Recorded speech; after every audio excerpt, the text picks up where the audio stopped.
आज आज आणि 30 तारखेला 2 सेशन्स आहेत माझे. तर त्याच्यामध्ये आपल्याला या 2 सेशनमध्ये के-वाय-सी आणि अँटी मनी लॉन्ड्रिंग याच्याविषयी आपल्याला माहिती घ्यायची आहे. या 2 सत्रामध्ये मिळून. म्हणजे मग आपलं डिपॉझिटचं सेक्शन पूर्ण होईल. तर के-वाय-सीला प्रथम मी सुरुवात करत आहे. तर के-वाय-सी याचा आपल्याला सगळ्यांना माहीत आहे, की के-वाय-सी म्हणजे नो युअर कस्टमर. त्याला के-वाय-सी म्हणलं जातं. या के-वाय-सीची जी सुरुवात आहे, ती खूप पूर्वी झालेली आहे. म्हणजे 2002 पासून के-वाय-सीच्या सूचना अंमलात आलेल्या आहेत. तर के-वाय-सीच्या संदर्भामध्ये पहिलं सर्क्युलर रिझर्व्ह बँक ऑफ इंडियाने जे प्रसारित केलं आहे, ते 18 सप्टेंबर 2002 चं सर्क्युलर आहे. अर्थात आपण आज 2024 मध्ये बोलत आहोत, त्यामुळे खूप त्याच्यामध्ये बदल झालेले आहेत. जसजसे अनुभव आले, जसजसा आर-बी-आयला फीडबॅक मिळाला, जसजशी परिस्थिती बदलली, त्याप्रमाणे या सूचनांमध्ये बदल केले गेले आहेत. सगळ्यात शेवटचा बदल जानेवारी 24 ला करण्यात आलेला आहे. आपण जी आज माहिती घेणार आहोत ती अद्ययावत जे काही बदल झालेले आहेत त्या अनुषंगानच माहिती घेणार आहोत. आता हा विषय जरी 2002 ला सुरू झालेला असला तरी सुद्धा आजही हा विषय ज्वलंत आहे. रिझर्व्ह बँकेचं याच्यावर लक्ष आहे आणि के-वाय-सीचं पालन केलं नाही तर रिझर्व्ह बँक ऑफ इंडिया मोठ्या प्रमाणात बँकांना दंडही करत आहे. तर डी-सी-सीच्या बाबतीमध्ये अजून नाबार्ड एवढं कडक धोरण अवलंबत नाही आहे. त्यामुळे डी-सी-सीबीला फारसे दंड झाल्याचं काही चित्र नाही आहे. परंतु तीच परिस्थिती कंटिन्यू राहील असं काही आपल्याला सांगता येत नाही. त्यामुळे आपल्याला ती सगळी माहिती असणं आवश्यक आहे. आणि या के-वाय-सीच्या बाबतीतला डी-सी-सीना जो त्रास झालाय तो नोटाबंदीच्या काळात खूप त्रास झालाय बघा. के-वाय-सी अपडेट नसल्यामुळे बऱ्याच नोटा आपल्या लवकर बदलून मिळालेल्या नाही आहेत, हे सगळं आपल्याला माहिती आहे. तर 2002 ला सुरू होण्यामागचे त्याची पार्श्वभूमी काय आहे याचाही आपण अभ्यास करणार आहोत. कारण ह्या के-वाय-सीच्या सूचना कुठल्या पार्श्वभूमीवर आल्या आहेत हे आपल्याला माहिती असलं आणि तर आपल्याला तो विषय समजायला सोपा जाणार आहे. त्याच्यामुळे सर्वप्रथम मी तुम्हाला याच्या मागची पार्श्वभूमी सांगणार आहे की का बरं हे के-वाय-सीच्या सूचना प्रसारित केल्या गेल्या आणि त्याला एवढं महत्त्व का आलेलं आहे. तर आपल्या सर्वांना आठवत असेल 11 सप्टेंबर 2001 ला एक मोठी जागतिक घटना घडली होती आणि ती म्हणजे अमेरिकेमध्ये जे वर्ल्ड ट्रेड सेंटर नावाची इमारत होती. म्हणजे अमेरिकेमध्ये एक न्यूयॉर्क नावाचं शहर आहे आणि या शहरामध्ये हे वर्ल्ड ट्रेड सेंटरची 110 मजली जुळी इमारत उभी होती. तर अमेरिकेतली ही सर्वात उंच इमारत बरं का. न्यूयॉर्क या शहराला 3 विमानतळ आहेत. मोठी सिटी आहे. अमेरिकेतली नंबर 1 ची न्यूयॉर्क ही सिटी आहे आणि नंबर 2 ची सॅन फ्रान्सिस्को ही सिटी आहे. तर या 11 सप्टेंबर 2001 ला 2 विमानतळावरून न्यूयॉर्कच्या जवळ असलेल्या 2 विमानतळावरून 2 विमानं उडाली. जी विमानं न्यूयॉर्क शहरातून सॅन फ्रान्सिस्को शहराकडे उड्डाण केलं होतं. आणि या 2 शहरांमधलं अंतर 5,000 किलोमीटर आहे. त्याच्यामुळे या विमानामध्ये इंधन सुद्धा खूप मोठ्या प्रमाणात भरलेलं होतं. म्हणजे 75,000 लिटर विमानाचं इंधन प्रत्येक विमानामध्ये भरलेलं होतं. ही विमानं सकाळी 8:45च्या सुमाराला आकाशात झेप घेतल्यानंतर 2 हवाई चाचांनी ही दोन्ही विमानं हायजॅक केली आणि ही दोन्ही विमानं अर्ध्या तासाच्या अंतरानं या वर्ल्ड ट्रेड सेंटर इमारतीवर आदळवली. या जुळ्या इमारतीवर म्हणजे एका टॉवरवर एक विमान आदळवलं आणि दुसरा टॉवर जो होता त्याच्यावर दुसरं विमान आदळवलं आणि सुमारे तासाभराच्या मध्येच हे दोन्ही इमारती या जमीनदोस्त झाल्या. अमेरिकेवर झालेला पहिला आणि शेवटचा मोठा दहशतवादी हल्ला. त्यामुळे अमेरिका खडबडून जागी झाली आणि त्यांनी सर्व देशांची बैठक बोलवली. तर कुठले देश? तर आंतरराष्ट्रीय स्तरावर 2 आंतरराष्ट्रीय संस्था कार्यरत आहेत. त्यापैकी एक आहे FATF. FATFचा लॉंग फॉर्म आहे financial action task force. FATF म्हणजे फिनान्शियल ॲक्शन टास्क फोर्स. या आंतरराष्ट्रीय संस्थेचे 35 देश आज मितीला सदस्य आहेत. त्यापैकी भारत हा एक आहे. तर या सर्व 35 देशांची बैठक अमेरिकेने बोलावली. कारण अमेरिकेला वाटत नव्हतं की आपल्यावर कधी दहशतवादी हल्ला होईल. कारण आपण बलाढ्य राष्ट्र आहोत. शस्त्रांचा भरपूर साठा आहे. श्रीमंत राष्ट्र आहोत. आपल्याकडे हे दहशतवादी काही डोळा वर करून बघणार नाहीत. परंतु जेव्हा त्यांच्यावर हल्ला झाला तेव्हा ते खडबडून जागे झाले आणि या सर्व 35 देशांची बैठक बोलावली आणि सगळ्यांना तंबी भरली की तुम्ही आता तुमच्या देशात परत गेलात की KYCचं पालन झालं पाहिजे असं परिपत्रक प्रत्येक देशाच्या मध्यवर्ती बँकेनं म्हणजे जशी आपली की रिझर्व्ह बँक ऑफ इंडिया आहे या प्रत्येक देशाच्या मध्यवर्ती बँकेने असं परिपत्रक जारी करायचं आहे आणि KYCचं पालनाचं कंपल्शन करायचं आहे, सुरुवात करायची आहे. याचा परिपाक म्हणून 18 सप्टेंबर 2002ला RBIने आपल्या या KYCच्या संदर्भामध्ये परिपत्रक जारी केलेलं आहे. दुसरी जी आंतरराष्ट्रीय संस्था आहे, तुम्हाला उल्लेख केला मगाशी मी, त्याचं नाव आहे बासेल कमिटी. बासेल कमिटी काय आहे? तर स्वित्झर्लंड या देशामध्ये बासेल नावाचं शहर आहे. या शहरामध्ये दरवर्षी बँकिंगचे तज्ञ आणि अर्थतज्ञ हे दरवर्षी जमतात आणि ते धोरण ठरवतात. या बासेल कमिटीने आतापर्यंत बऱ्याच शिफारसी केलेल्या आहेत. त्यात बँकिंगच्या संदर्भात पण काही महत्त्वाच्या शिफारसी केलेल्या आहेत. त्याच्यामध्ये एक महत्त्वाची शिफारस आहे, त्याचं नाव आहे कस्टमर ड्यू डिलिजन्स, ज्याला शॉर्ट फॉर्म मध्ये CDD असं म्हणलं जातं.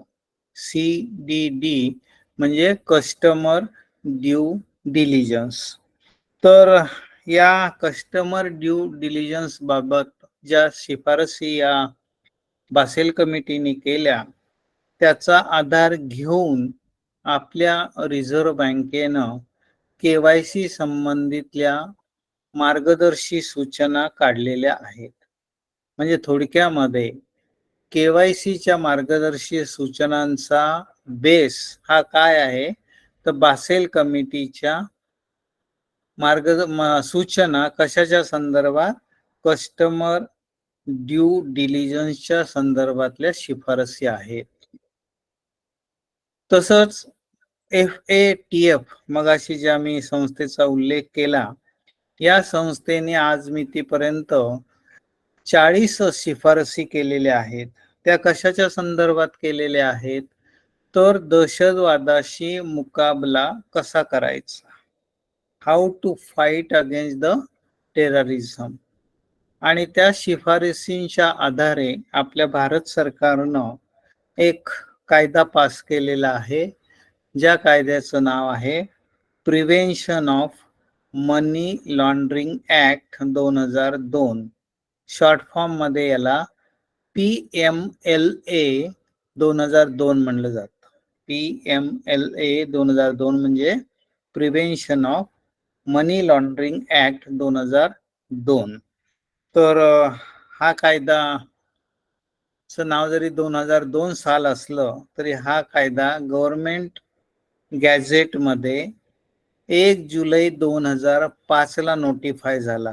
याचा अर्थ त्याची अंमलबजावणी सुरू झाली ती 1 जुलै 2005 पासून सुरू झालेली आहे. तर याच्या म्हणजे अँटी मनी लॉन्ड्रिंगच्या संदर्भातल्या ज्या काही सूचना बँकांना पाळाव्या लागतात त्या या PMLA ऍक्ट मध्ये आहेत. आणि KYCच्या संदर्भात जे काही सूचना आपल्याला पाळाव्या लागतात त्या बासेल कमिटीच्या शिफारसीच्या मध्ये आहेत, ज्याचं नाव आहे CDD. थोडक्यामध्ये काय तर CDD हा KYCच्या बाबतीत परवलीचा शब्द आहे, लक्षात ठेवायचा आहे. तर ही त्याची बॅकग्राऊंड झाली. याच्यावरून आपण एक निष्कर्ष असा काढू शकतो की हा संपूर्ण जो विषय आहे, KYC असेल, मनी लॉन्ड्रिंगचा विषय असेल, हा कशाभोवती फिरतो आहे तर दहशतवाद, दहशतवादाला होणारा वित्त पुरवठा आणि त्यासाठी बँकिंग चॅनलचा उपयोग होऊ नये अशी अपेक्षा. आणि त्यामुळे हा सगळा विषय दहशतवादाशी संबंध आहे, त्यांना होणाऱ्या आर्थिक पुरवठ्याशी संबंध आहेत, दहशतवाद्यांना होणारा आर्थिक पुरवठा रोखून धरायचा आहे, म्हणजे त्यांच्या आर्थिक नाड्या थोडक्यात आवळायच्या आहेत. तो असा हा सगळा विषय या ठिकाणी आहे. म्हणजे मग आता तुम्हाला पुढचा ज्या काही सूचना आहेत, पुढच्या ज्या काही तरतुदी आहेत कायद्यातल्या, त्या समजायला तुम्हाला सोपं जाईल, म्हणून या ठिकाणी तुम्हाला बॅकग्राऊंड विस्तृतपणे सांगितली आहे. आता KYC चा आपण लॉंग फॉर्म पाहिला की नो युअर कस्टमर. याचे 2 भाग आहेत, लक्षात ठेवा. KYC करायची म्हणजे काय करायची, तर याचे 2 भाग आहेत. एक भाग जो आहे त्याला आयडेंटिफिकेशन ऑफ द कस्टमर असं म्हणलं जातं, जे आपण पूर्वापार करत आलो आहे. म्हणजे आपण खातं उघडायच्या आधी, नवीन खातेदार खातं उघडायला आल्यानंतर आपण त्याची ओळख घ्यायचो. आपल्या ऍप्लिकेशन फॉर्मवर आपल्या खातेदाराकडून येस,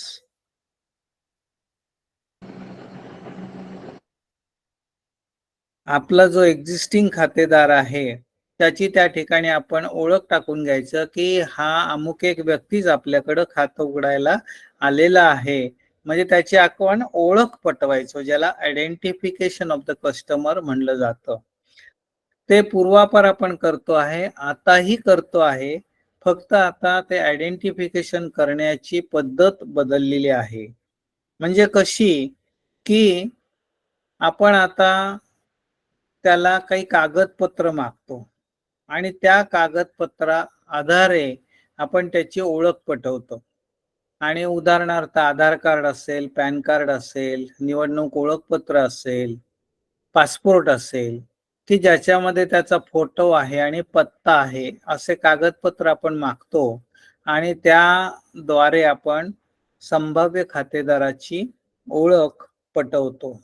म्हणजे आजही आपण आयडेंटिफिकेशन हा जो भाग आहे CDD मधला, हा पूर्ण करत असतो. तो फक्त आता पूर्वीच्या ओळख घेण्याच्या पद्धतीवरून शिफ्ट होऊन तो we are identifying the customer through documentary evidence, कागदपत्रांच्या आधारे आपण त्याची ओळख पटवत आहोत. हा झाला एक भाग. आणि दुसरा भाग काय, खातं पूर्वी करत नव्हतं, पण आताच्या सूचनांप्रमाणे खातं उघडल्यानंतर त्याच्यामध्ये जे व्यवहार होता आहेत, त्याच्यावर पण देखरेख करायची आहे. ज्याला मॉनिटरिंग ऑफ अकाउंट असं म्हणलं जातं. आणि त्यामुळे identification of the customer and monitoring of transaction in customers account या दोन्ही मिळून एक काय तयार होतं, कस्टमर ड्यू डिलिजन्स ही प्रक्रिया तयार होते. आता मग याचा अर्थ कस्टमर ड्यू डिलिजन्सची जर आपल्याला व्याख्या करायची असेल मराठीमध्ये, तर सरळ सोपी व्याख्या आपल्याला अशी करता येईल की खातं CDD म्हणजे खातं उघडताना घ्यावयाची सर्वसामान्य काळजी, तसेच खातं उघडल्यानंतर घ्यावयाची सर्वसामान्य काळजी म्हणजे कस्टमर ड्यू डिलिजन्स. आता आपण खातं उघडताना कशी काळजी घेतो, तर तीच एक व्यक्ती XYZ आपल्याकडे आलेली आहे, ती तीच आहे ना, याची आपण कागदपत्राद्वारे खात्री पटवतो आणि त्याला प्रॉपरली आयडेंटिफाय करतो आणि मग त्याला खातं उघडायला आपण परवानगी देतो. त्याच वेळेला त्याचे व्यवसाय दर्शवणारे कागद घेतो. त्याचा इन्कम स्तर दाखवणारे कागदपत्र आपण घेतो. त्याची फॅमिली बॅकग्राऊंड काय आहे त्याचीही माहिती घेतो. आपण त्याच्याकडून एक पर्सनल इन्फॉर्मेशन फॉर्म भरून घेतो बघा, की ज्याच्यामध्ये ही सर्व माहिती त्या ठिकाणी असते. तर या माहितीच्या मग आपण काय करतो, की त्या खात्यावर होणाऱ्या व्यवहारांवर देखरेख करण्यासाठी त्या माहितीचा आपल्याला उपयोग होतो. म्हणून साठी ती आपण माहिती घेतो आणि मग खात्यांच्या व्यवहारावर आपण त्याच्या देखरेख करतो. त्यांनी जी आपल्याला खातं उघडताना माहिती दिली आहे, त्याच्याशी सुसंगत व्यवहार खात्यामध्ये होत आहेत का नाहीत, हे पाहिलं जातं. त्यांनी जी ऍक्टिव्हिटी सांगितले त्या ऍक्टिव्हिटीच्या संदर्भातच पैसे येत आहेत का खात्याला, खात्यातून पैसे जाताना त्या ऍक्टिव्हिटीच्या संदर्भातच पेमेंट होत आहे का, ही गोष्ट आपल्याला पडताळून पाहता येते. आता याचं एक उदाहरण द्यायचं झालं असेल तर मी असं देईन, समजा मी तुमच्याकडे खातं उघडायला आलो, तर तुम्ही मला सांगणार आहात की तुम्ही आधार कार्ड द्या, पॅन कार्ड द्या, की ज्याच्यावर तुमचा फोटो आहे, पत्त्याचा पुरावा आहे आणि पॅन कार्ड द्या, असं तुम्ही मागाल. तुमचा ऍप्लिकेशन फॉर्म भरून घ्याल, पर्सनल इन्फॉर्मेशन फॉर्म भरून घ्याल आणि मग तुम्ही माझं खातं उघडणार आहात. आता समजा मी तुम्हाला सांगितलं मी एक नोकरदार आहे आणि मला एक समजा 50,000 रुपये महिना पगार आहे. याच्यातनं बँकेने काय कसा उपयोग करायचा ते बघा. मला जर 50,000 रुपये महिना पगार असेल, तर याचा अर्थ माझ्या त्या खात्यामध्ये वार्षिक उलाढाल किती होणं आवश्यक आहे, किती व्हायला पाहिजे, तर 50,000 गुणिले 12 महिने म्हणजे 6,00,000 ते झाले पगाराचे. समजा मला काही भाडंतोडं मिळत असेल, भाडेतोड्याचं उत्पन्न असेल, काही मला व्याज उत्पन्न मिळत असेल, तर माझ्या त्या खात्यामध्ये 7,00,000 6,00,000 प्लस 7 म्हणजे 1,00,000 अजून एखादा लाख, 7,00,000 8,00,000 यांचे व्यवहार होणं हे अपेक्षित आहे, रिझनेबल आहे. पण उद्या याच माझ्या खात्यामध्ये जर 60 ते 70 लाखांचे व्यवहार होत असतील, तर याचा अर्थ बँक काय निष्कर्ष काढेल बघा, की कोरडे काहीतरी गडबड करतो आहे. त्याचं उत्पन्न जर 7-8 लाखापेक्षा जास्त असू शकत नाही, तर त्याच्या खात्यामध्ये 60-70 लाखाचे व्यवहार होतात कसे, उलाढाल होतीच कशी, याचा अर्थ काहीतरी गडबड आहे. पण या निष्कर्षाप्रत येण्यासाठी माझा इन्कम स्तर, माझा व्यवसाय तुम्हाला माहित असणं अपेक्षित आहे बँकेला आणि म्हणून आपण ही सगळी माहिती घेतो. आणि अशा प्रकारे आपल्याला त्या खात्याच्या व्यवहारावर लक्ष ठेवावं लागतं. म्हणजे काय की मनी लॉन्ड्रिंग होत नाही ना. याचा निष्कर्ष आपण काय करणार, की मनी लॉन्ड्रिंग होतं आहे आणि मनी लॉन्ड्रिंग हा गुन्हा आहे. ते आपण पी-एम-एल-ए ॲक्टची जेव्हा माहिती घेऊ, तेव्हा हे बघणारच आहोत. मनी लॉन्ड्रिंग म्हणजे काय? ते का होऊ द्यायचं नाही? बँकेवर काय जबाबदारी आहे? ते नंतर बघूयात. पण सध्या एवढं लक्षात ठेवा, की मनी लॉन्ड्रिंगच्या सारख्या काही बेकायदेशीर व्यवहार चालले आहेत खात्यावर, हे ओळखावं लागतं आपल्याला आणि त्याच्यावर वेळीच कार्यवाही करावी लागते. ती काय करायची ते पण आपण मनी लॉन्ड्रिंग ॲक्टमध्ये बघणार आहोत. तर या ठिकाणी हे सी म्हणजे काय तुम्हाला मी सांगितले, बॅकग्राऊंड सांगितली. त्याच्यानंतर सी म्हणजे काय सांगितलेलं आहे. आता हे जे के-वाय-सी आहे, या के-वाय-सीच्या संदर्भामध्ये 4 के-वाय-सीचे स्तंभ आहेत, लक्षात ठेवा. 4 स्तंभ म्हणजे 4 पिलर्सवर ही के-वाय-सी सगळी उभी आहे. तर काय हे स्तंभ आहेत? तर पहिल्यांदी कस्टमर ॲक्सेप्टन्स पॉलिसी, ज्याला CAP कॅप असं म्हणलं जाते. Customer acceptance policy. दुसरा स्तंभ आहे तो CIP म्हणजे कस्टमर आयडेंटिफिकेशन प्रोसिजर. तिसरं जे आहे ते रिस्क मॅनेजमेंट, म्हणजे आपण जेव्हा याचं पालन करतो त्यावेळेला काय करत असतो, तर रिस्क मॅनेजमेंट या ठिकाणी करत असतो. आणि चौथा जो स्तंभ आहे तो म्हणजे मॉनिटरिंग ऑफ अकाउंट्स. तर याच्यावर आपला के-वाय-सीचा सगळा डोलारा या ठिकाणी उभा आहे.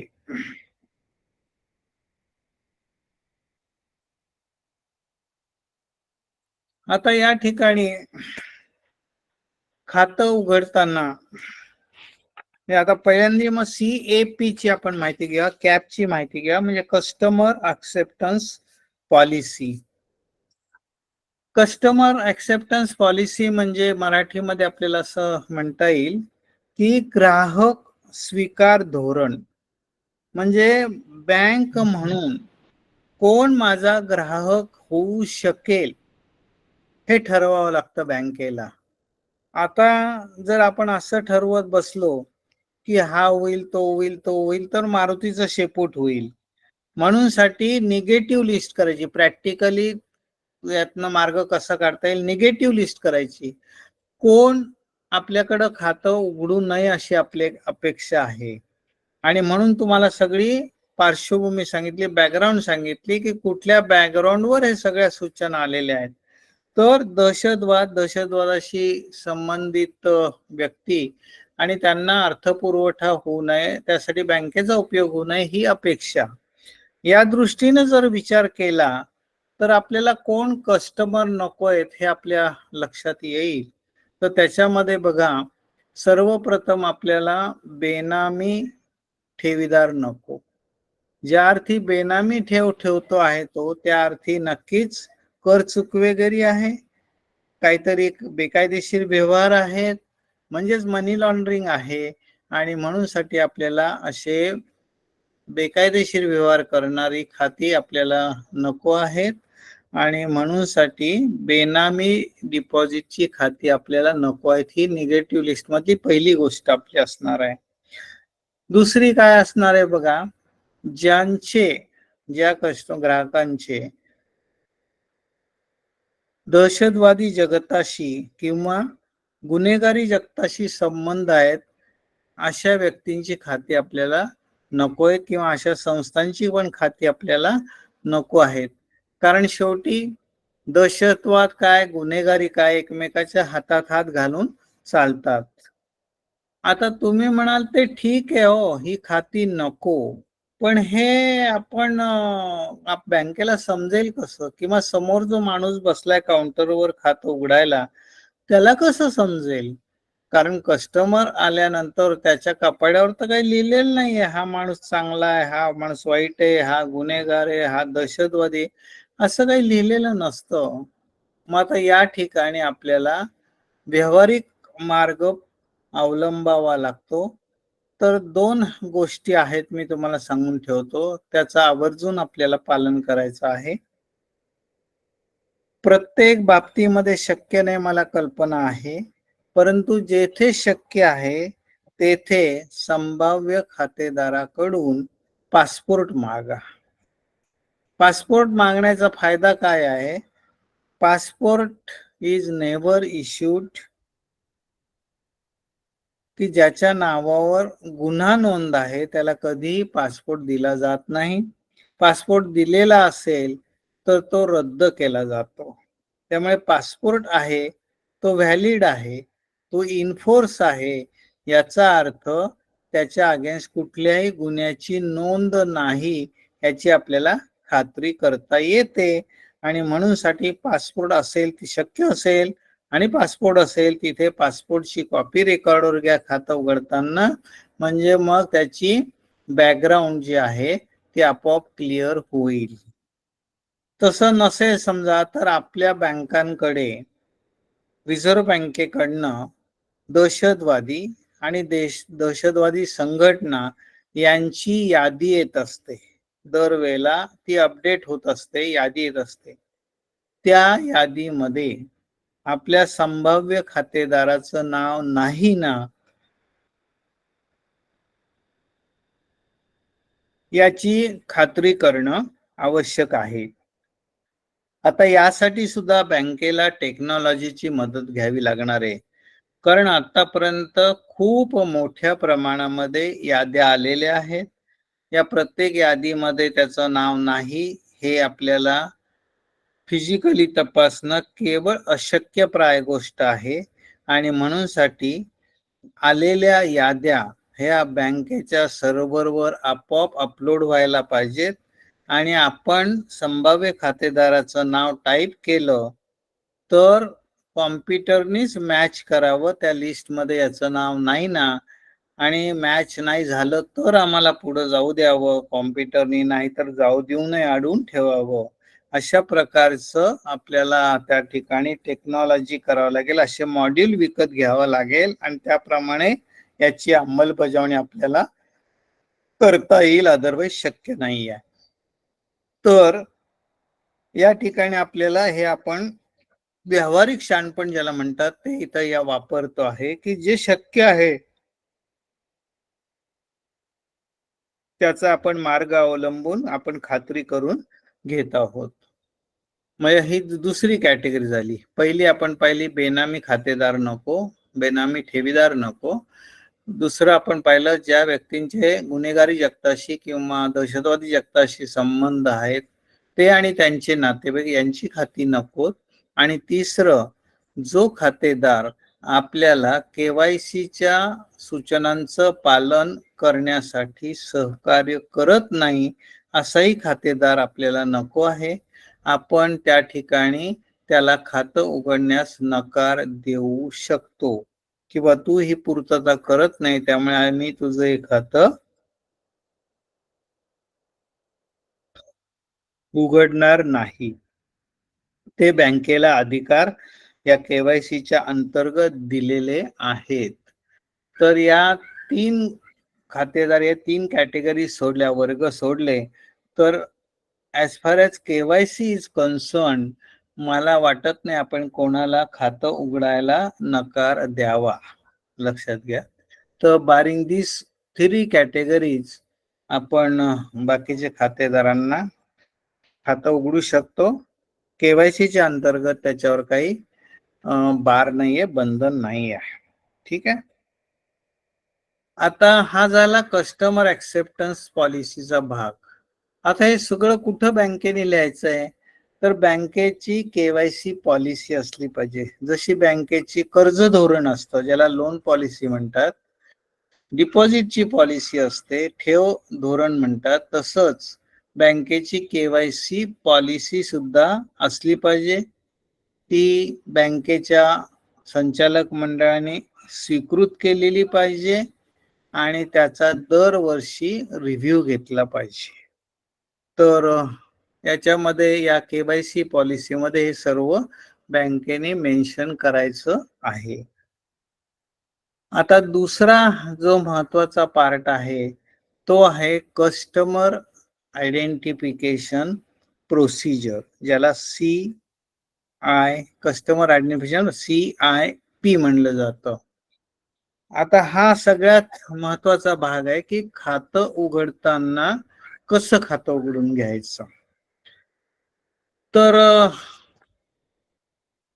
आपण त्याला खातं उघडायला आल्यानंतर आपला खातं उघडण्याचा फॉर्म देतो. त्याला फोटो आणायला सांगतो. फोटो ओळख असलेला कागद आणायला सांगतो आणि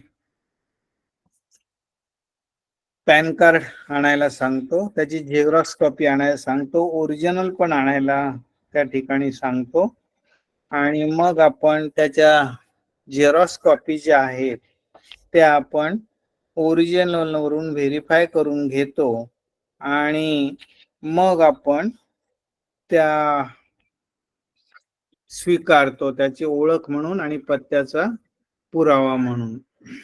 ठीक आहे. तर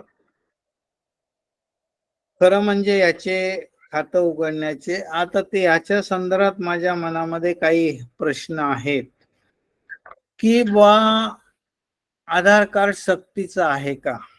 हा पहिला प्रश्न माझ्या मनामध्ये आहे. तर आधार कार्ड सक्तीचं नाही आहे.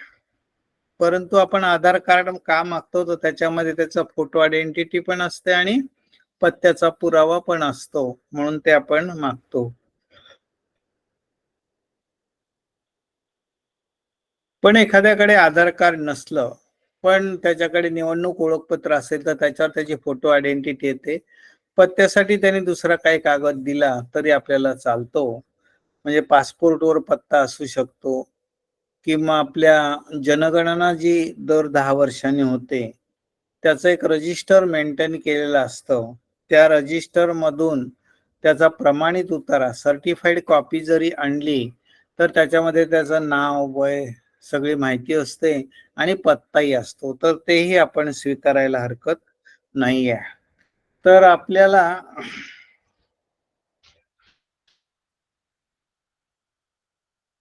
अशा प्रकारे आधार कार्ड म्हणजे फोटो आयडी आणि पत्त्याचा पुरावा घेऊन आणि प्लस पॅन कार्ड घ्यायचंच आहे बरं का. कारण काय आहे, तर पॅन कार्ड जे आपण घेतो खातं उघडताना, ते इन्कम टॅक्स कायद्याप्रमाणे घेतो बरं का. त्याचा KYC काही संबंध नाहीये. इन्कम टॅक्समध्ये खातं उघडताना पॅन कार्ड घेणं हे सक्तीचं आहे, म्हणून आपण पॅन कार्ड सुद्धा त्या ठिकाणी घ्यायचं आहे. आता आधार कार्ड सक्तीचं नाही मी म्हणतो आहे, परंतु आजही काही विशिष्ट परिस्थितीमध्ये आधार कार्ड सक्तीचं आहे, कंपल्सरी आहे, अनिवार्य आहे. कसं? समजा जो तुमच्या समोर कस्टमर आलाय खातं उघडायला, तर त्याला तुम्हाला पहिला प्रश्न विचारावा लागेल, "बाबा रे, तू हे खातं कशासाठी उघडतोय?" म्हणजे असं, की या तुझ्या खात्यामध्ये काही गव्हर्नमेंटची सबसिडी जमा होणार आहे का? हल्ली नाही का डायरेक्ट खात्यामध्ये गव्हर्नमेंट सबसिडी जमा करते बघा. गॅसची सबसिडी असेल किंवा आता ही लाडकी मुख्यमंत्री लाडकी बहीण योजना असेल, या सर्व पैसे कोणाच्या हातात मिळत नाही, तर ते त्यांच्या खात्यात बँकेतल्या जमा केले जातात. डायरेक्ट खात्यामध्ये वर्ग केले जातात. तर अशी काही सबसिडी तुला येणार आहे का? आणि त्यासाठी तू हे खातं उघडतोय का? आणि असं असेल तर मात्र आजही आधार कार्ड कंपल्सरी आहे, लक्षात ठेवा. कारण आधार कार्ड असल्याशिवाय सबसिडी बँकांना जमा करून घेता येणार नाहीत. डायरेक्ट त्यांच्या खात्यात पैसे जमा होणार नाहीत आणि आधार कार्ड घेण्याचं म्हणजे कारण असे त्याची ई-KYC करावी लागते. आपण बघूयात ई-KYC म्हणजे काय. त्या ठिकाणी त्याचा अंगठा आपण रेकॉर्डवर घेऊन तो पाठवावा लागतो UDAIला. ती आपण प्रोसिजर बघणार आहोत ई-KYCची. पण एवढं लक्षात ठेवा सध्या, की बुवा जर त्या खात्यामध्ये काही सरकारी अनुदान जमा होणार असेल, तर मात्र त्यांनी आधार कार्ड देऊनच खातं उघडणं सक्तीचं आहे, कंपल्सरी आहे. आता मगाशी मी जो उल्लेख केला की फोटो आयडेंटिटी आणि पत्त्याचा पुरावा घेऊन आपल्याला खातं उघडायचंय प्लस पॅन कार्ड घ्यायचंच आहे. आता याच्यासाठी रिझर्व्ह बँकेनं 6 कागदपत्र अधिकृत केलेली आहेत आणि अधिकृत केलेल्या कागदपत्रांना म्हणलं जातं officially valid document, OVD short form मध्ये त्याला म्हणलं जातं OVD म्हणजे ऑफिशियली व्हॅलिड डॉक्युमेंट. तर हे 6 डॉक्युमेंट कुठले आहेत बघा.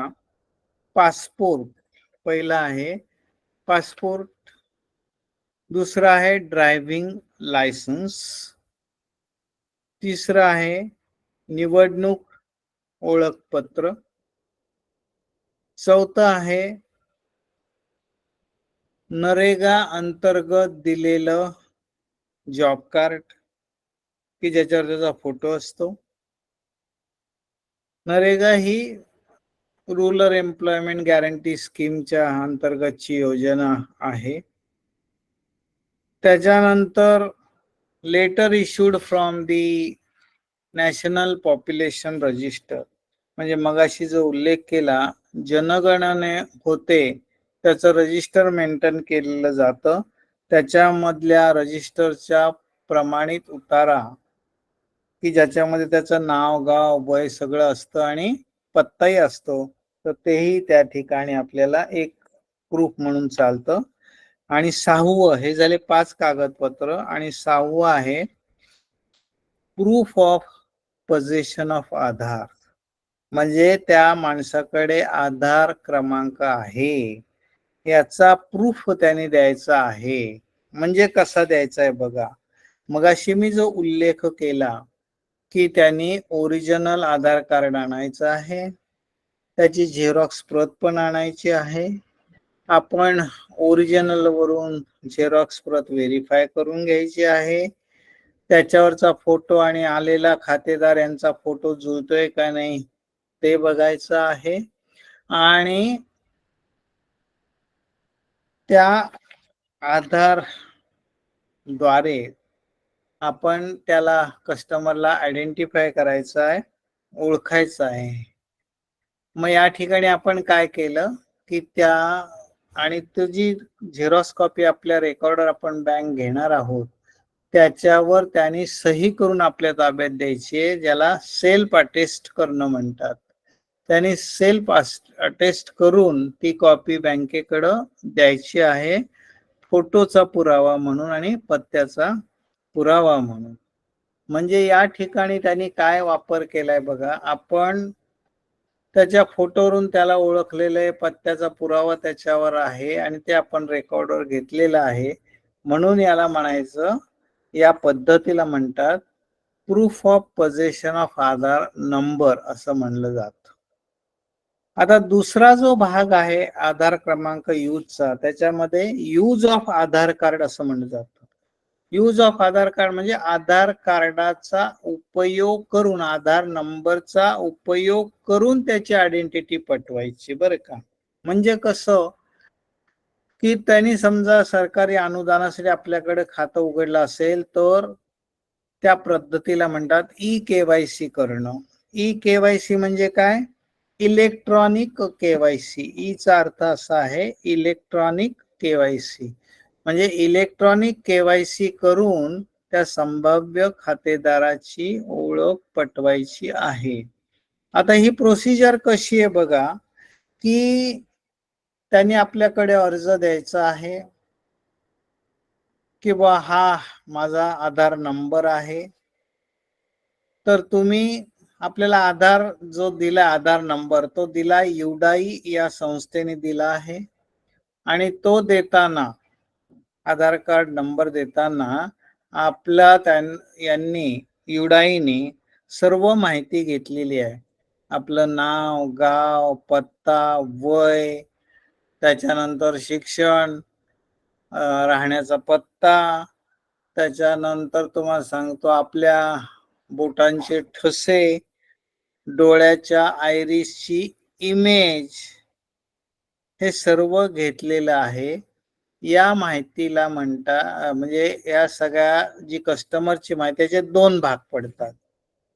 जे नाव, गाव, वय, मोबाईल नंबर, काय तुमचं मेल ॲड्रेस, मेल आयडी, हे जे सगळं घेतलेलं आहे याला म्हणतात डेमोग्राफिक इन्फॉर्मेशन.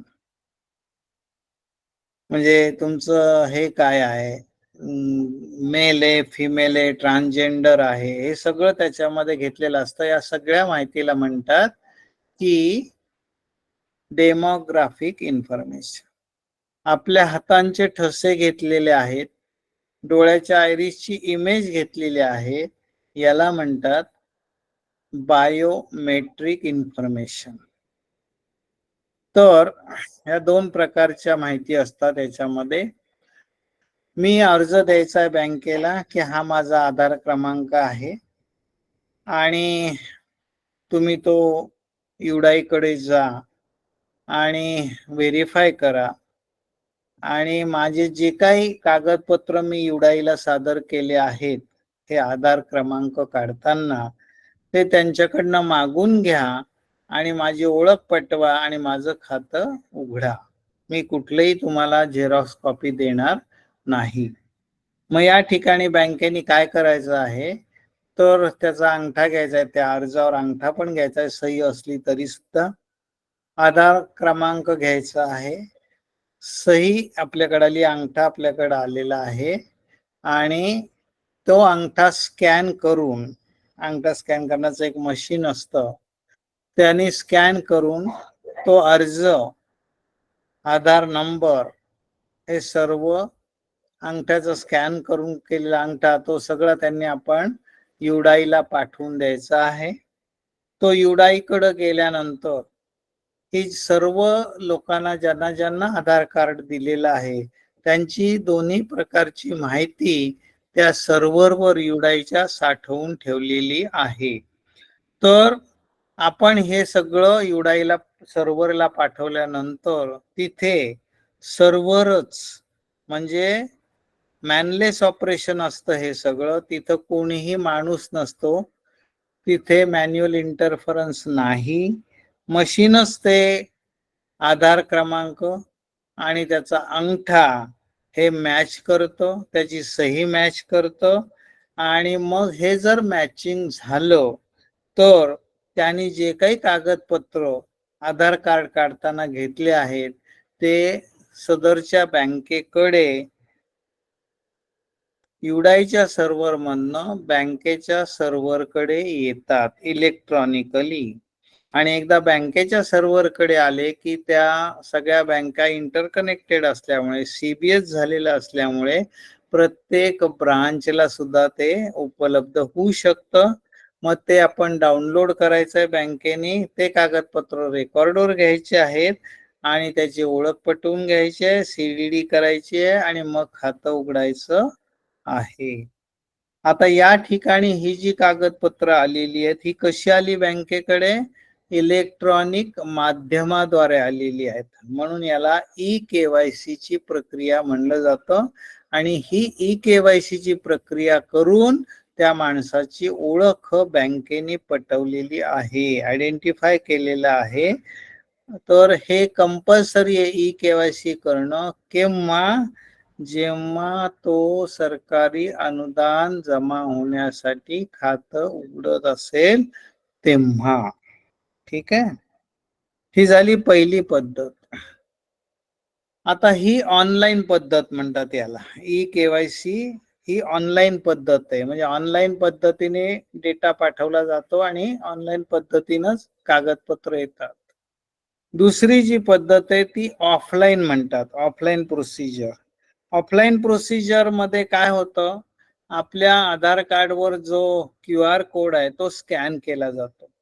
तो स्कॅन केल्यानंतर त्याची सगळी डेमोग्राफिक इन्फॉर्मेशन इन्क्लुडिंग फोटो बँकेला प्राप्त होते आणि आपण ते कागदपत्र घेऊन त्याचं खातं उघडू शकतो.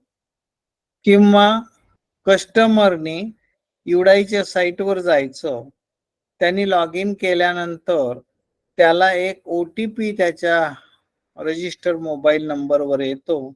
तो OTP युडाईला दिला की त्याची जी काही डेमोग्राफिक इन्फॉर्मेशन आहे युडाईकडं, ती एक XML फाईल तयार होते. XML नावाची फाईल तयार होते, म्हणजे लँग्वेज XML ही लँग्वेज आहे.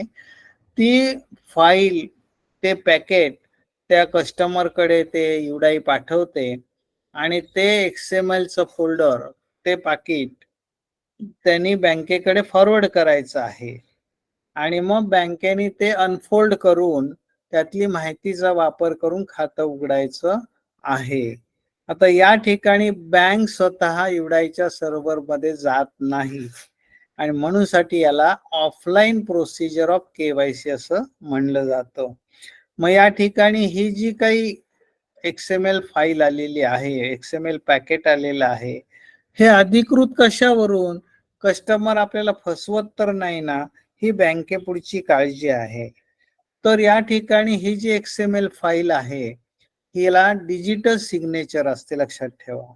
ही डिजिटल सिग्नेचर बँकेने डिकोड करायची आहे आणि ती जर जमली, म्हणजे कोडिंग डिकोडिंग जमलं, तर मग त्या ठिकाणी ती फाईल उघडते. तिथे युडाईच्या ऑफिसरची सही असते, म्हणजे ती अधिकृत आहे असं आपल्याला समजतं आणि मग आपण त्याच्या आधारे त्याचं खातं उघडू शकतो. म्हणजे प्रथम आपण पाहिलं eKYC, इलेक्ट्रॉनिक माध्यमाद्वारे आपण कागदपत्र मिळवले आहेत, ती ऑनलाईन प्रोसिजर आहे. नंतर ऑफलाईन आपण बघितली KYC कशी करायची आणि तिसरा प्रकार आपण बघितला सर्टिफाईड कॉपी घेऊन खातं उघडणं, म्हणजे याचा अर्थ OVD घेऊन. OVD म्हणजे ऑफिशियली व्हॅलिड डॉक्युमेंट, जे का 6 आहेत त्यापैकी एक घेऊन, ज्याच्यामध्ये त्याचे फोटो आयडेंटिटी पण आहे आणि पत्ता पण आहे, ते घेऊन आपण खातं उघडायचं आहे. असे 3 प्रकार या ठिकाणी खाते उघडण्याच्या संदर्भामध्ये आहेत, हे लक्षात ठेवायचं आहे. आता eKYC सारखंच एक CKYC म्हणून प्रकार आहे बरं का. CKYC याचा अर्थ सेंट्रल KYC, बरं का. सेंट्रल KYC म्हणजे काय, की सेरसाई नावाची एक संस्था आहे. बँकेने खातं उघडलं की सगळी माहिती कस्टमरची या सेरसाईला पाठवायची आहे. मग सेरसाई एक नंबर जनरेट करतो बरं का. 14 अंकी तो नंबर असतो आणि तो नंबर जनरेट केला की त्याला CKYC आयडेंटिफायर, किंवा थोडक्यात आपण सोप्या भाषेत CKYC नंबर म्हणूया, सेंट्रल KYC नंबर. तर हा नंबर आता काही दिवसांनी असं होणार आहे बघा, हा नंबर जो आहे हा अक्रॉस द फायनान्शियल वर्ल्ड चालणार आहे. म्हणजे शेअर मार्केटमध्ये हाच नंबर द्यायचा आहे. म्हणजे काही म्युच्युअल फंड खरेदी करायचे असेल तर हा नंबर चालणार आहे. पोस्टासाठी सुद्धा हा नंबर चालणार आहे. बँकांसाठी, ती कोऑपरेटिव्ह बँक असो, सरकारी बँक असो, प्रायव्हेट सेक्टर बँक असो, तर याच्यासाठी हा नंबर दिला तर KYC करता येणार आहे, म्हणून याला सेंट्रल KYC आयडेंटिफायर असं म्हणलं जातं. 1 मिनिट आलो.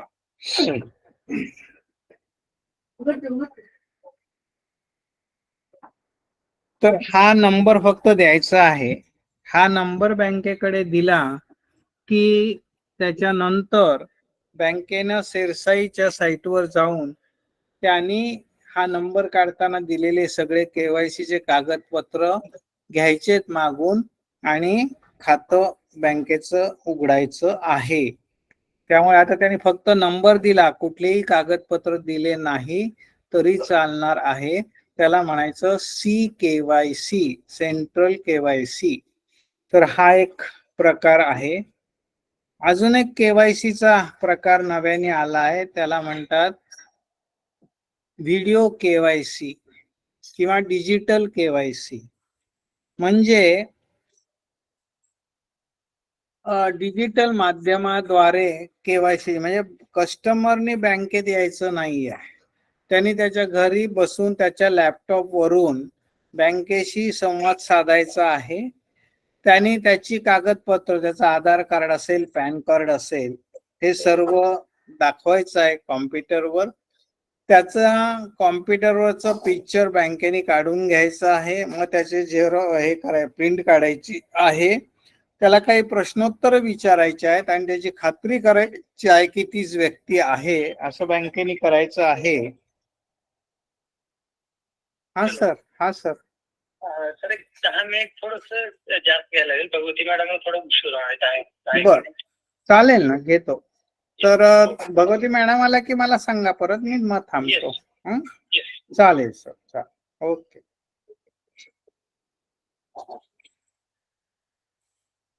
तर काय बोलत होतो आपण, व्हिडिओ कॉन्फरन्सिंग.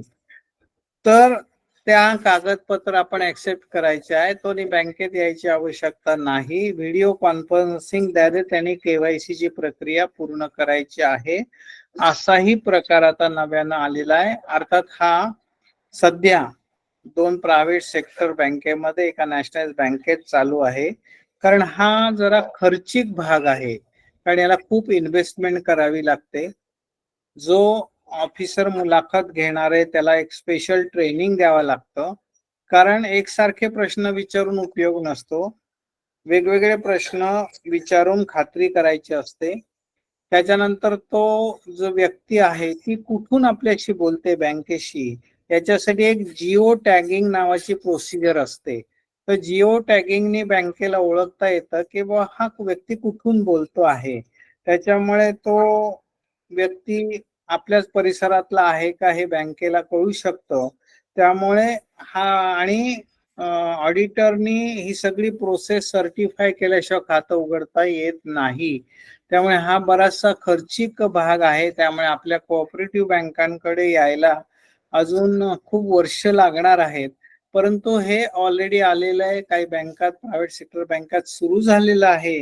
हे आपल्याला माहिती असणं आवश्यक आहे. आपल्या परीक्षेच्या अभ्यासक्रमात सुद्धा आहे. व्हिडिओ कॉन्फरन्सिंग केवायसी आहे किंवा डिजिटल केवायसी ज्याला म्हणतात, ती पण प्रक्रिया आपल्या याच्यामध्ये त्यांनी दिलेली आहे. तर आपण हे जे केवायसी करण्याचे प्रकार आतापर्यंत पाहिलेले आहेत, ई केवायसी, त्याच्यानंतर ऑफलाईन केवायसी, त्याच्यानंतर ओव्हीडीचा वापर करून केलेली केवायसी, व्हिडिओ कॉन्फरन्सिंग द्वारे केवायसी, आणि या सर्वावर हे म्हणजे सी केवायसीचा एक नंबर सिरसाई देते आणि त्या नंबर सगळ्या अक्रॉस द फायनान्शियल वर्ल्ड चालतो. तो नंबर दिला की तो त्याला काही कागदपत्र द्यायची आवश्यकता नाही, त्यांनी खातं उघडता येतं. बँकेने ते कागदपत्र सगळे कुठून मागवायचे आहेत, तर सिरसाईकडनं मागून घ्यायचे आहेत. तर ही झाली कस्टमर आयडेंटिफिकेशन प्रोसिजर. दुसरा मुद्दा जर आपण पाहिला तो आपण या ठिकाणी पाहिलेला आहे. आता आतापर्यंत जी आपण ही माहिती घेतली ती व्यक्तिगत खात्यांसाठी घेतली बघा. ती CIP कशी करायची, त्या व्यक्तीला कसं ओळखायचं, कशी खात्री करायची आणि मग खातं उघडायचं आहे, ती फक्त व्यक्तिगत खात्यांसाठी पाहिली. आता आपल्याकडे दुसरा कुठला वर्ग येतो खातं उघडायला, तर संस्था येते. संस्थेच्या बाबतीमध्ये थोडीशी वेगळी पद्धत आहे. संस्थेच्या बाबतीमध्ये काय करावं लागतं त्याचाही आपण माहिती घेऊयात या ठिकाणी.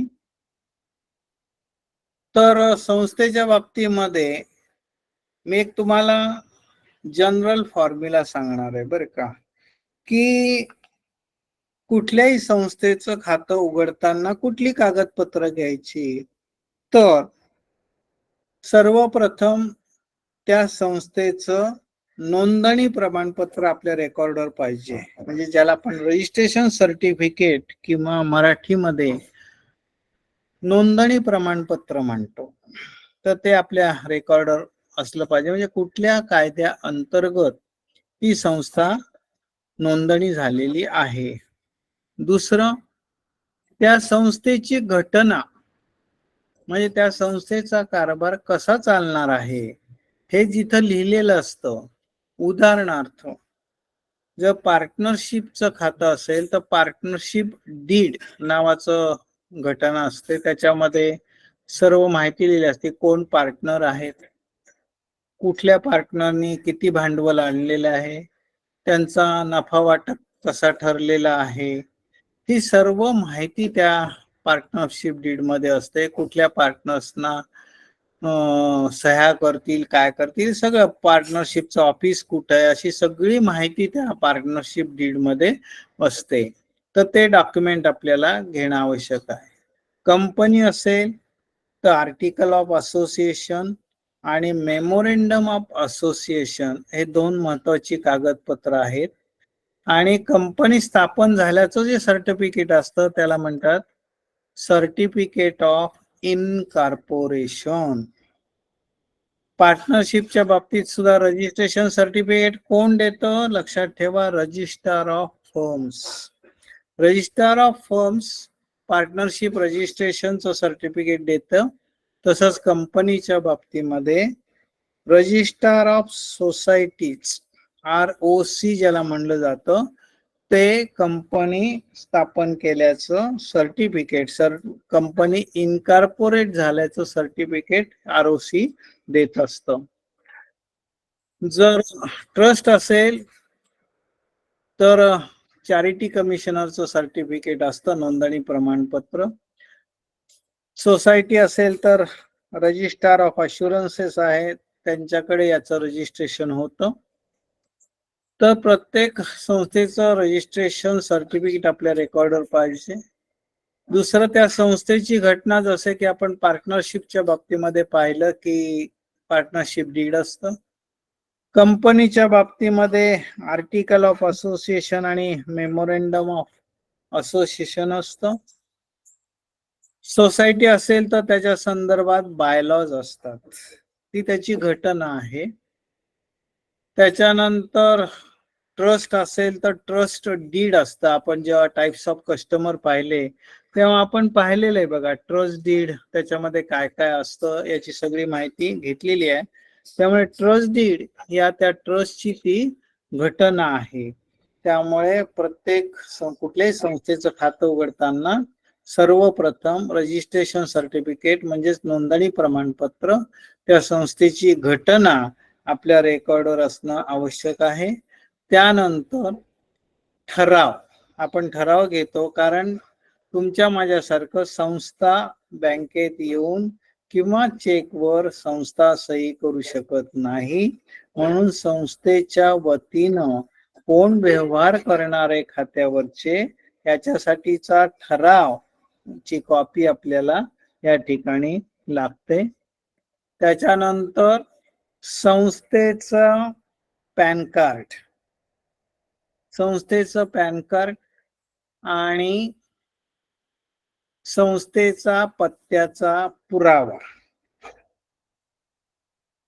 शिवाय ऍटलिस्ट किमान ज्या लोकांच्या सहीनं खात्यावर व्यवहार होणार आहेत त्यांची व्यक्तिगत केवायसी, म्हणजे आपण इंडिव्हिज्युअल केवायसी ची सुरुवातीला माहिती घेतली ना, त्याप्रमाणे त्या लोकांची व्यक्तिगत केवायसी पण करायची आहे. म्हणजे संस्थेची केवायसी करायचीच आहे, व्यक्तिगत पण करायची आहे. जरी RBIच्या परिपत्रकात म्हणलं असलं की किमान सही करणारे जे खात्यावर व्यवहार करणारे त्यांची व्यक्तिगत केवायसी, तर कंपनी खातं सोडून मी तुम्हाला वैयक्तिक सल्ला देईल की बाकीच्या खात्यांच्या संदर्भामध्ये सगळ्यांचीच केवायसी करून टाका. म्हणजे पार्टनरशिप असेल सगळ्या पार्टनरची केवायसी करा.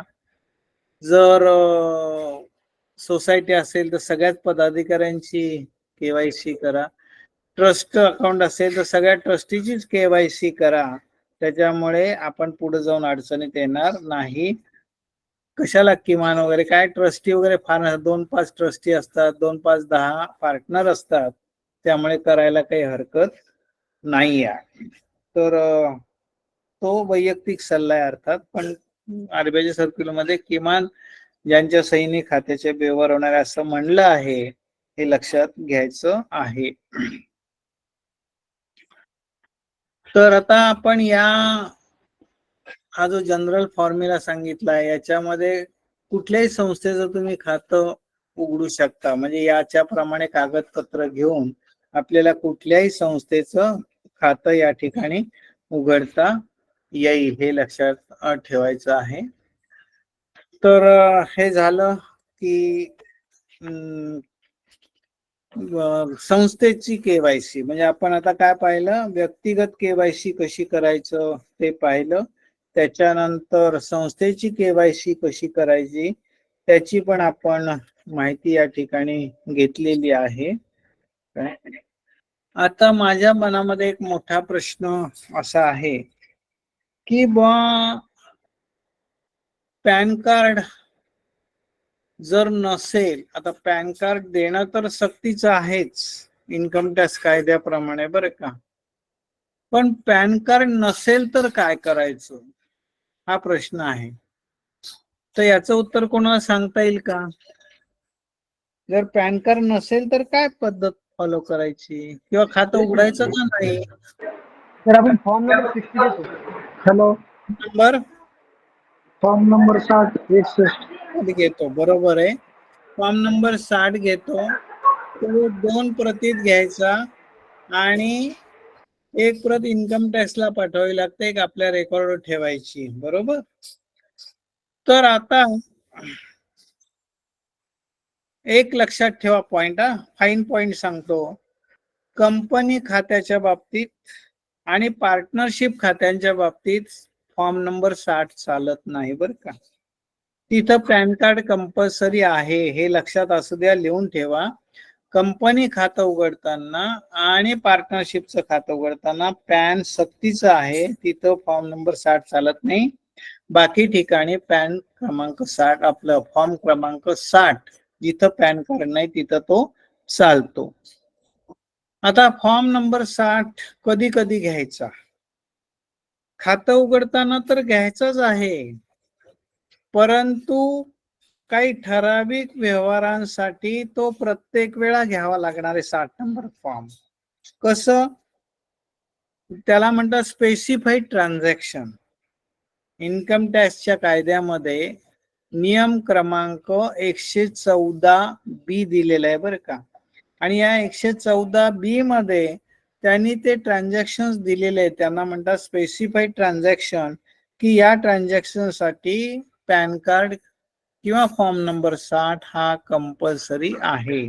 त्याच्यामध्ये पहिलंच ट्रान्झॅक्शन त्यांनी म्हणलंय ओपनिंग ऑफ अकाउंट.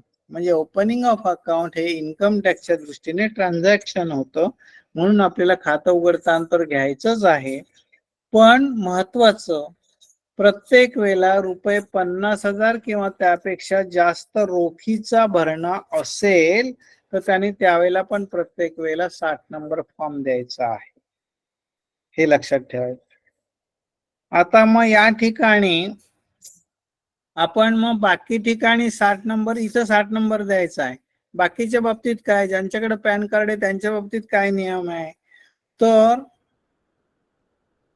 ₹50,000 किंवा त्यापेक्षा जास्त रोखीनं भरणा करत असेल तर त्यांनी आपल्या डिपॉझिट चलनवर, जे भरण्याचं चलन आहे त्याच्यावर एक छापलेलं असतं बघा, पॅन कार्ड, आणि पुढे एक आयत असतो, म्हणजे त्या ठिकाणी त्याचा पॅन नंबर त्यांनी लिहायचा आहे, बरं का. म्हणजे कसं आहे, कायद्यामध्ये काय लिहिलंय बघा, coating of pan is compulsory. म्हणजे त्यांनी त्याचा पॅन नंबर डिक्लेअर करणं, कोट करणं आपल्या चलनावर हे सक्तीचं आहे, आणि याप्रमाणे आपण त्या कायद्याचं त्या ठिकाणी पालन करत असतो. आणि म्हणून साठी आपण त्या चलनावर त्याचा नंबर लिहून घेतो, जो की आपल्या रेकॉर्डला आहे, खातं उघडताना घेतलेला असतो आपण. तर या ठिकाणी हे लक्षात ठेवायचं आहे की पॅन नसेल तर 60 नंबर प्रत्येक या ट्रान्झॅक्शनला घ्यायचा आहे, आणि पॅन कार्ड आहे त्यांच्याकडे तो आपण चलनावर लिहून घ्यायचा आहे. हे एक त्या ठिकाणी आपल्याला लक्षात ठेवायचं आहे. त्यानंतर या ज्या सगळ्या केवायसीच्या सूचना, एक पॉइंट महत्वाचा लक्षात ठेवा, या सगळ्या सूचना आहेत केवायसीच्या, त्या सगळ्या ग्राहकांसाठी आहेत, हे लक्षात ठेवा बरं का. म्हणजे कस्टमर साठी या सूचना आहेत. ठीक आहे. त्यानंतर प्रोप्रायटरी कन्सर्नच्या खात्याच्या बाबतीत थोडीशी वेगळी प्रोसिजर आहे, ती सांगतो बरं का. म्हणजे व्यक्तिगत खात्यांची आपण पाहिलं काय कागदपत्र घ्यायचे, संस्थेच्या बाबतीत काय कागदपत्र घ्यायची त्याची माहिती घेतली. आता आपल्याला घ्यायची आहे ती माहिती प्रोप्रायटरशिपचं खातं उघडताना काय कागदपत्र घ्यायची. तर प्रोप्रायटरशिपच्या बाबतीमध्ये आपल्याला काय जबाबदारी बँकेवर हे लक्षात घ्या की ती प्रोप्रायटरशिप फर्म, ते प्रोप्रायटरचं दुकान म्हणा किंवा काय जो बिझनेस आहे तो खरोखरी आहे, बोगस नाही आहे, खरोखरी तो धंदा अस्तित्वात आहे हे सिद्ध करण्याची जबाबदारी बँकेवर असते की तो बोगस नाही अकाउंट. मग त्यासाठी त्यांनी काय सांगितलंय, प्रोप्रायटर जो आहे त्याची व्यक्तिगत केवायसी तर करायचीच आहे आपल्याला, त्याची व्यक्तिगत केवायसी करायचीच आहे, प्लस ती फर्म खरोखरी अस्तित्वात आहे हे सिद्ध करणारे 2 कागदपत्र आपल्याला घ्यावे लागतात किंवा मग त्याच्या आधारे आपल्याला सिद्ध करता येईल की ही फर्म खरोखरी अस्तित्वात आहे, बोगस नाही आहे. आता मग कुठले कागदपत्र घेता येतील, तर त्या फर्मचं रजिस्ट्रेशन सर्टिफिकेट असेल तर ते रेकॉर्डर घ्यायचं आहे. आता प्रोप्रायटर फर्मच्या बाबतीमध्ये रजिस्ट्रेशन कंपल्सरी नाही, पण काही ठिकाणी ते रजिस्ट्रेशन असतं. कसं की एखादा गव्हर्नमेंट कॉन्ट्रॅक्टर असेल तर त्याला त्या गव्हर्नमेंट कडे रजिस्ट्रेशन करावं लागतं कॉन्ट्रॅक्टर म्हणून, त्यामुळे ते रजिस्ट्रेशन सर्टिफिकेट असू शकतं. एखादा सीए आहे, चार्टर्ड अकाउंटंट आहे, त्यांची अपेक्स बॉडी असते, त्याच्याकडे त्याचं रजिस्ट्रेशन केलेलं असतं, त्याची कॉपी असू शकते. एखादा वकील असेल तर बार काउन्सिलकडे त्याचं रजिस्ट्रेशन केलेलं असतं, त्याची कॉपी असेल त्या रजिस्ट्रेशनची. त्यामुळे असल्यास रजिस्ट्रेशन सर्टिफिकेट घ्यायचं आहे. सर्टिफिकेट किंवा licence issued by municipal authorities, म्हणजे शॉप ऍक्ट खाली जे सर्टिफिकेट दिलं जातं रजिस्ट्रेशन, ते पण या ठिकाणी चालतं. सेल टॅक्स किंवा इन्कम टॅक्सचं रिटर्न घ्यायचं आहे. आता सेल टॅक्स किंवा इन्कम टॅक्सचं रिटर्न घेताना फक्त पहिलं पेज नाही घ्यायचं जे एक्नॉलेजमेंट पेज आहे, कारण त्याच्यावर बाकी काही माहिती नसते. तर संपूर्ण रिटर्नची कॉपी बँकेनं घ्यायची आहे आणि ती वाचायची आहे. त्यात काय वाचायचं आहे की त्यांनी त्याच्या दुकानाचं उत्पन्न दाखवलंय का नाही, बरं का. त्यांनी जर त्याच्या बॅलन्स शीटला त्या रिटर्नला दुकानाचं उत्पन्न दाखवलं असेल तर आपल्याला निश्चितपणे म्हणता येईल की याचं दुकान अस्तित्वात आहे, हे कोणीच नाकारू शकणार नाही. म्हणून इन्कम टॅक्स रिटर्न पूर्ण घ्यायचंय, ते वाचायचंय, त्याच्यात त्याच्या धंद्याचं दुकानाचं उत्पन्न दाखवलंय का ते बघायचं आहे आणि ते आपल्या रेकॉर्डवर ठेवायचं आहे. सीएसटीचं रजिस्ट्रेशन असू शकेल, व्हॅटचं रजिस्ट्रेशन असू शकेल, जीएसटीचं रजिस्ट्रेशन सर्टिफिकेट असू शकेल, जे असेल ते आपल्या रेकॉर्डवर घ्यायचं आहे. सर्व्हिस टॅक्स असेल, प्रोफेशनल टॅक्स असेल रजिस्ट्रेशन, तर ज्या सरकारी खात्याचं कुठल्या रजिस्ट्रेशन केलेलं असेल त्यांनी त्याचं रजिस्ट्रेशन सर्टिफिकेट आपल्याला रेकॉर्डवर घ्यायचं आहे. इम्पोर्ट एक्सपोर्ट कोड नावाचा एक प्रकार असतो, अर्थात ते लोक आपल्या बँकेकडे येणार नाही, जे इम्पोर्ट एक्सपोर्ट करतात ते आपल्याकडे येणार नाही, पण एक आयसी कोड म्हणून एक असतो, तोही घेतला तरी चालतो. दुकानच्या नावाचं युटिलिटी बिल. युटिलिटी बिल म्हणजे काय, तर ती युटिलिटी वापरली म्हणून निर्माण झालेलं जनरेट झालेलं बिल. उदाहरणार्थ MSCBचं बिल, लाईटचं बिल, तुम्ही लाईट वापरले म्हणून लाईटचं बिल जनरेट होईल. लाईटचं बिल जनरेट झालं याचा अर्थ तुमचा धंदा चालू आहे असं म्हणता येईल. टेलिफोनचं बिल दुकानच्या नावावर पाहिजे, टेलिफोन दुकानच्या नावावर पाहिजे. म्हणजे मग आपल्याला दुकान अस्तित्वात आहे असं आपल्याला म्हणता येईल. वॉटर बिल, तर हे वॉटर बिल सुद्धा दुकानच्या नावावर असेल आणि त्याचा यूज करून त्याचं बिल जनरेट होत असेल तर आपल्याला म्हणता येईल तो धंदा चालू आहे. नियमानं कुठलेही 2 कागदपत्र वरीलपैकी चालतात बरं का. पण मग समजा एखाद्याला खूप ग्रामीण भाग आहे, 2 कागदपत्र मिळणं शक्य नाही, बँकेची खात्री असेल तर किमान 1 कागद वरीलपैकी घ्यायचा आहे आणि दुसऱ्या कागदाऐवजी बँकेच्या अधिकाऱ्यानं त्या दुकानाला भेट द्यायची आहे आणि त्याचा भेट अहवाल लिहून ठेवायचा आहे. आता या भेट अहवालामध्ये किमान 3 गोष्टी आल्या पाहिजे बरं का, की बुवा आपल्या कॉम्प्युटरमध्ये त्या खात्याचं जे नाव आहे त्याच नावाची पाटी त्या दुकानावर आहे का नाही हे पाहणं आवश्यक आहे. आपला जो प्रोप्रायटर आहे तोच शेटजी गल्ल्यावर बसला आहे का ते पाहणं आवश्यक आहे. आणि त्यांनी मागवलेला चहा येईपर्यंत बस सामान भरलेले बोलू नका रे 2 मिनिटं. त्यांनी सामान भरलेलं आहे का हे बघायचं आहे आणि गिराईक येत आहेत का, म्हणजे धंदा चालू आहे का. तर या 3 गोष्टी याच्यामध्ये आपल्या अहवालात आल्या पाहिजे. तो RBIच्या इन्स्पेक्टरला चालतो, नाबार्डच्या इन्स्पेक्टरला चालतो आणि तो भेट अहवाल आपल्या रेकॉर्डवर त्या ठिकाणी ठेवायचा आहे. तर हे प्रोप्रायटरशिपच्या बाबतीमध्ये थोडीशी वेगळी तरतूद आहे. I think Bhagwati madam join झालेले दिसत आहेत. Yes sir.